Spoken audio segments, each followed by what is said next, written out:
Good evening, delegates and other esteemed guests. It's great to spend a few minutes with you this evening, and I appreciate the opportunity. I've been especially impressed as I've called each and every delegate. I haven't personally got a hold of every one of you. I have to left some messages, but I was really impressed with the new people who have moved into our county and how involved they've gotten in this wonderful delegate process already, and I congratulate you on that. I'm running for a second term on the Iron County Commission because I love this county and I want to secure a bright future for the next generation. This includes giving back to great causes. One of those is being involved in the Happy Factory. This has been for over 25 years I've been involved, where we have worked with volunteers to distribute 1.7 million toys throughout the world, blessing the lives of children and those that serve. I became involved in public service over 10 years ago. I served on the Cedar City Council for 8 years, and now as a county commissioner for 3. As a transplant from Moab, I arrived in Iron County in 1980 to attend school. I had $50 in my pocket, a half tuition scholarship, and optimism that I'd be able to find a job. Finding a job was a big priority for me because of how I grew up. My father worked harder than anyone I ever knew, and us kids worked with him.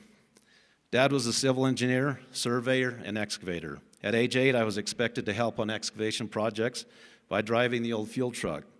He had no power steering. It didn't matter that I couldn't push the pedals and see over the dash at the same time. I was expected to follow Dad in the loader or cat without running off mountain roads. Just a couple of short years later, my dad contracted encephalitis and was totally paralyzed, unable to provide for my expecting mother, my brother, and my 5 sisters. Since my brother was leaving on his mission soon, I became the man of the house at the age of 10, and I had to grow up fast. Thankfully, my parents bought land early in their move to Moab, and over the years, under the direction of my wheelchair-bound father, I was able to operate the dozer and level land, enable us to sell lots to pay the bills in our family. At this time, my angel mother was a caregiver to my father, my newborn sister, and my older sister who was born with cerebral palsy. They all relied on my mother for their every need. Money was tight in our home. We lived by the motto, use it up, wear it out, make it do, or do without. It's no wonder then that I grew up to love this community so much as a young man. Those meager $50 in my pocket and my scholarship taught me essential life skills.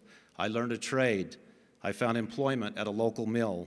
I met and married my beautiful wife, and we started our cabinet business all in the short time of 7 years. Where else in America can you find that kind of opportunity? Iron County gave me a life that I could never have dreamed of as a kid from Moab that had to grow up too fast.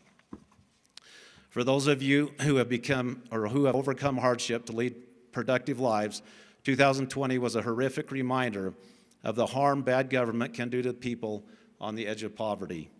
The state shut down mom and pop shops while continuing to pay state bureaucrats. We were told that livelihoods wouldn't be affected.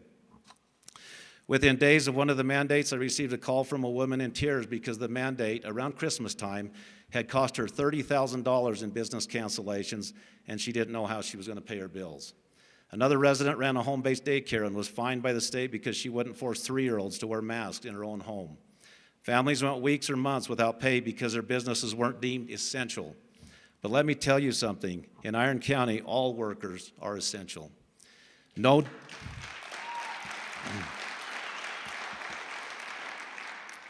job is more important than the job that feeds your family. I am glad to see this room filled with delegates who are trusted by their friends and neighbors.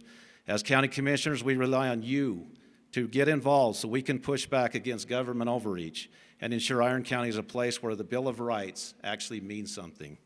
We can talk about civility and diplomacy until we're blue in the face, but at the end of the day, nothing is as uncivil as preventing working families from feeding and clothing their children.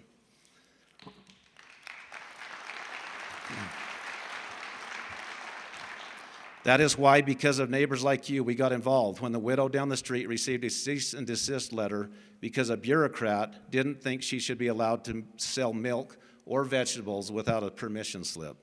Neighbors like you got us involved when state lawmakers wanted to pass a water system requirement that would have bankrupted your city. Neighbors like you got us involved when your favorite restaurant was being fined $10,000 for refusing to fire maskless workers. Iron County has to be a place where people can live and work. Families like mine that had their world turned upside down need to be allowed to pivot and work to survive. This county was shaped by pioneers with a can-do attitude, and by defending personal freedom, we allow that same attitude to flourish. As we keep working on fostering American values in our community by protecting taxpayers, fighting government overreach, safeguarding our quality of life, and working to improve our water resources, we can ensure everyone has the ability to live fulfilling and prosperous lives. I ask for a chance to continue to serve, and I humbly ask for your vote. Thank you.